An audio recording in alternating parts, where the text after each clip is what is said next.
Hey gentlemen, it's Bob Janelle here with Greg Kriesch, Director of Golf Operations here at Heritage Palms. This is a continuing video in our informational series. So Greg, thanks very much for stopping by. You're welcome. And taking time out of your busy day. So how long have you been here at Heritage Palms? It'll be 22 years in February. Really? Yeah. Wow. So did you have your driver's license when you started? Yeah, just barely. Yeah, just barely. I was a lot thinner and had a lot more hair, I can guarantee you that. There you go. For the guys who play golf here during the summertime, see that we close the courses a couple of times a year, and you and your staff get pretty aggressive with what you do to the courses. So would you explain to us what exactly you do? Yeah, what we do is we try to reduce compaction. That's the number one goal. Reduce compaction, reduce thatch, reduce organic matter. So we do a lot of verticutting and deep verticutting of the fairways, the greens, the tees, the approaches, all those areas.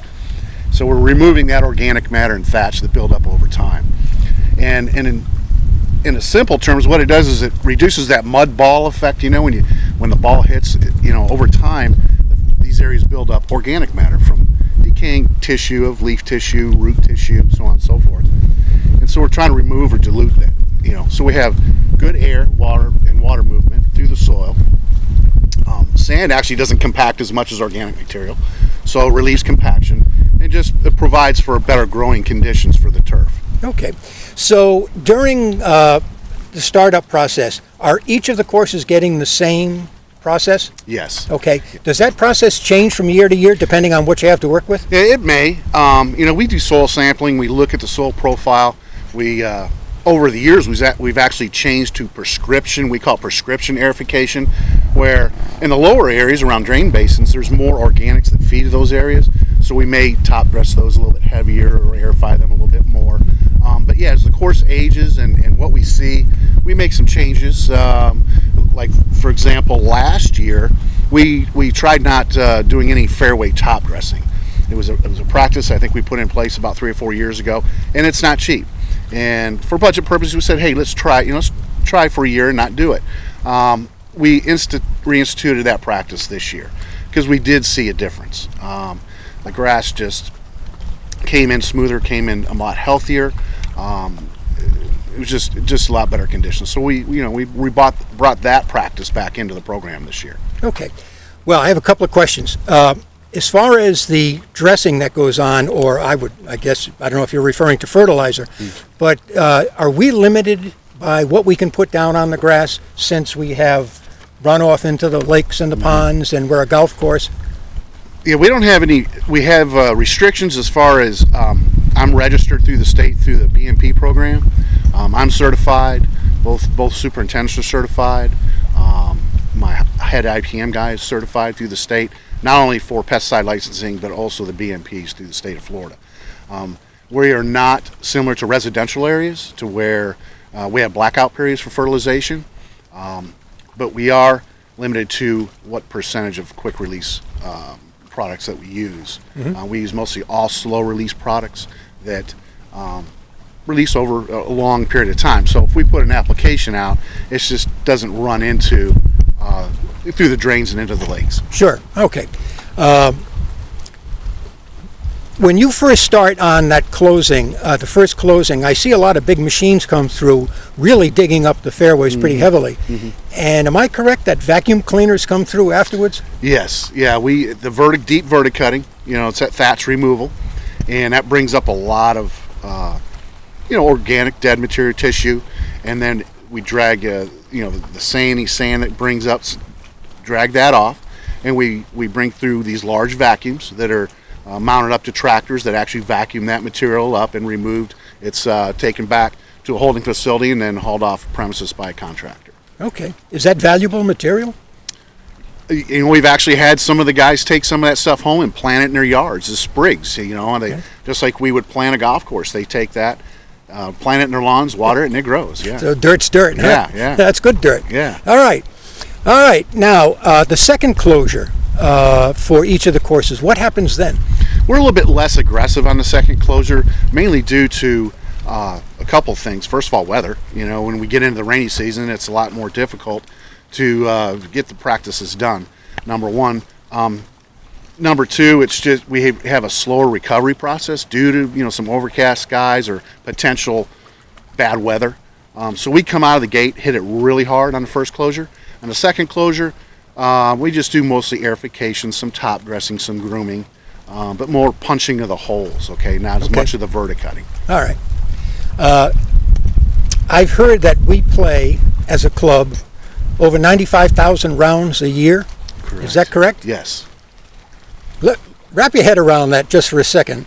We play here at Heritage Palms over 95,000 rounds of golf a year. So I guess I could say, first of all, on behalf of the members of the MGA, thank you to you and your staff for the hell of a job that you do, because the beating that these courses take from that kind of traffic is excessive, but the courses are always in very playable, great shape. So thanks. Oh, you're welcome. Now, that being said, during the high season when we're really getting a lot of foot traffic, do you guys monitor what's going on as far as the greens and the fairways and stuff? Oh yeah, we look at the areas. When we get into the season, we do a lot of solid tine, which is just like a nail. It doesn't punch a core, but we know of traffic areas or walk-up areas onto greens or on greens in certain fairways, and we'll utilize some tools to just relieve those areas and allow them to breathe and have water movement. Obviously, we move a lot of stakes, a lot of the traffic stakes. We move them back and forth, trying to spread the traffic out as much as possible. Sure. Okay. I'd like to touch briefly on the greens.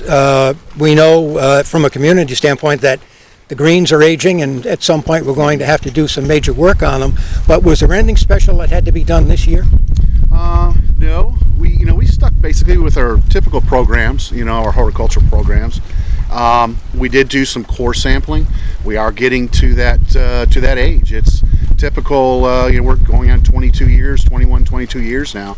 The age of the greens, and I know we did what they call a modification back in 07, 08, where we stripped off the top 4 to 6 inches and put sand down and then regrassed them. But the greens cavity actually consists of a gravel drainage layer of a 4-inch layer, and then a greens mix layer of 12 inches. And that gravel layer can have a tendency to break down. Drainage lines can have a tendency to break down. So we did some core sampling, and this summer we did some a few years ago just to see where we're at. And it's some of it didn't fare too well, and the committee's discussing that and dealing with that as we speak. So, Sure. But overall, we look for normal wear patterns and deal with them accordingly. All right, I got a couple of final questions. Okay. Bunkers and coquina. So one of our members on the board would like to know, can we get rid of the coquina? Sure, we can get rid of it. That's been a topic that has been on the Greens Committee agenda quite a few times. We've gone through there, and if you remember, we used to have those plants or grasses that grew in the middle. We got rid of those because it wasn't fair when your ball went into them and you couldn't find it. But the committee over time we've discussed it, and they've kind of decided that it was an integral part of the golf course. It was part of the design of the golf course. It's not necessarily in what they call the landing area, although it depends on your game. It could be or could not be. I know it's in my landing area a lot. But, so they made the decision to keep it, to this point. Okay, so it was an original design feature of the two courses. Yes. Well, the original design, as a matter of fact, did not include any cart paths. We did not have any cart paths at all. I think, maybe just around greens and tees. And it was so the golf course wasn't designed for cart paths in mind. They were added after the fact. And so the crossing areas, they didn't want those to be concrete to where a ball would ricochet off the concrete and advance the ball or kick the ball out of bounds or penalize the golfer. Okay. So that's where the coquina came into place. Okay, so it's here to stay. For now. All right, last topic, the bunkers. Over the past couple of years, I've heard some comments that the sand seems to have changed in the bunkers and has gotten firmer. Was that a design feature, or what happened there? The committee and myself were getting a lot of feedback of the sand being too soft, a lot of fried egg lies, a lot of buried lies, a lot of unfair lies. So we did some investigating and talked to some other superintendents and what other superintendents or other courses were doing in the area. And we changed the rake implement that goes on the back. The old one has more of a tines that would dig in and loosen it up. Okay. We took those off and went more with a smooth rake and what we call is like a horsetail or a broom that does more of a fine raking. And what that did is it firmed the bunkers up. Trying to eliminate that plugged lie Okay. or buried lie, especially in the faces, and just try to help help it out a little bit and not be so penal. Okay. Well, that makes sense. Yeah. All right. Well, listen, thanks very much for your time and your information. I think all of the guys who watched the video will really appreciate it. We certainly learned a lot. And I guess we can wrap it up. All right. Thanks very much. Thank you, Bob.